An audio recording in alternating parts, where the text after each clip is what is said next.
یہ نبی کریم نے وعدہ کیا ہے کہ تو سورت واقعہ پڑھ تیرے گھر میں فاقہ نہیں آئے گا۔ حضرت عبداللہ ابن مسعود رضی اللہ تعالیٰ عنہ بیمار تھے تو حضرت عثمان غنی رضی اللہ تعالیٰ عنہ تیمارداری کے لیے تشریف لے گئے اور جا کر کے کہا کہ آپ بڑے بیمار ہیں، آپ کی بیٹیاں زیادہ ہیں، میں چاہتا ہوں کہ خزانے میں سے کچھ مدد کروں۔ تو سیدنا عبداللہ ابن مسعود رضی اللہ تعالیٰ عنہ اٹھ کے بیٹھ گئے اور کہنے لگے امیر المومنین، اللہ آپ کو میری طرف سے، میری بیٹیوں کی طرف سے بہتر صلہ دے، میری بیٹیوں کو کسی خزانے کی ضرورت نہیں، میں نے انہیں خزانہ دے دیا ہے۔ کہا جناب آپ نے کون سا خزانہ دیا ہے، میں آپ کے مالی معاملات کو جانتا ہوں۔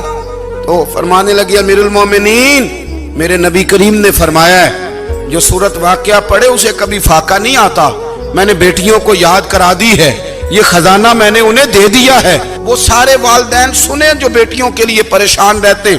حضرت عبداللہ ابن مسعود نصیحت کر رہے ہیں، فرمانے لگے میں نے سورت واقعہ یاد بھی کرا دی ہے، پڑھنے کی عادت بھی ڈال دی ہے۔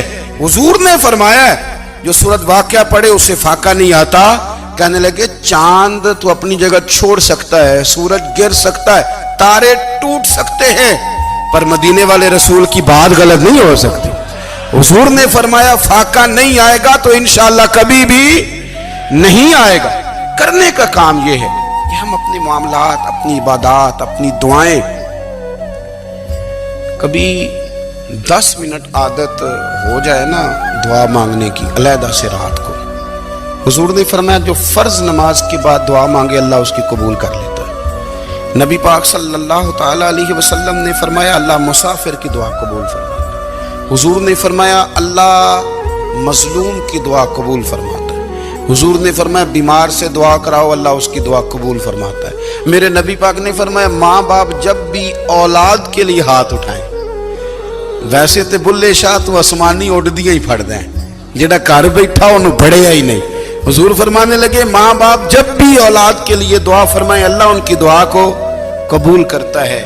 آپ اپنا تعلق بنائیں، دعا کے ساتھ، عبادت کے ساتھ، مصلی کے ساتھ رشتہ بنائیں، استغفار پڑھیں۔ میرے نبی پاک نے فرمایا دعا مومن کا ہتھیار ہے، دعا مومن کا حضور نے فرمایا تقدیر کو سوائے دعا کے کوئی چیز نہیں بدل سکتی۔